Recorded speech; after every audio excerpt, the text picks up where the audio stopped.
Japan में चावल की कीमतों के आसमान छूने और इससे उपभोक्ताओं की जेब पर असर पड़ने के बीच जापान में अगले साल के चावल उत्पादन का अनुमान सामने आया है। रिपोर्ट्स की माने तो जापान सरकार अगले साल चावल की कम पैदावार का लक्ष्य लेकर चल रही है, लेकिन यह अनुमानित मांग को पूरा करने के लिए पर्याप्त होगा, ऐसा रिपोर्ट्स में दावा किया जा रहा है। बताया गया है कि जापान में चावल की कमी और कीमतों के उच्चतम स्तर पर चले जाने की वजह से जापान की सरकार द्वारा यह फैसला लिया गया है। सूत्रों की माने तो जापान के कृषि मंत्रालय को उम्मीद है कि अगले साल यानी 2026 में जापान की चावल फसल 71.1 लाख टन पर पहुंच सकती है, जो इस साल के उत्पादन से 3,70,000 टन कम है। बता दें कि जापान में चावल संकट को लेकर इन दिनों चर्चाएं तेज हैं। चावल की कीमतों को नियंत्रित करने के लिए जापान द्वारा अपने इमरजेंसी भंडार को भी रिलीज किया गया है, पर रिपोर्ट्स की माने तो इसका असर उपभोक्ताओं पर पड़ा है। वहीं जापानी किसानों को इसी बीच चिंता है कि अधिक आपूर्ति से उनकी आय में भारी गिरावट आ सकती है। बता दें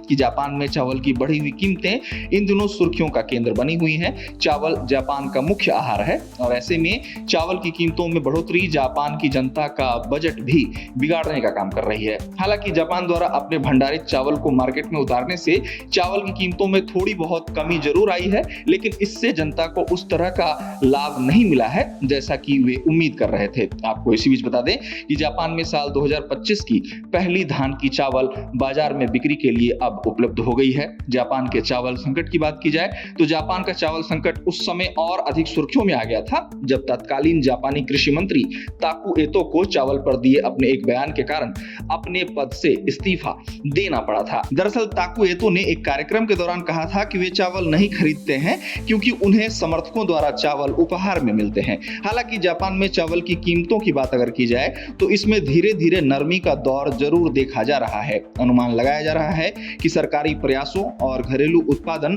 के कारण जापान में चावल की आसमान छूती कीमतों को आने वाले दिनों में सामान्य करने में मदद मिल सकती है। लेकिन इन दिनों जापान में चावल की बढ़ी हुई कीमतें लोगों को परेशान जरूर कर रही हैं और इसी बीच अब अनुमान लगाया गया है कि अगले साल जापान में 71.1 लाख टन चावल का उत्पादन हो सकता है।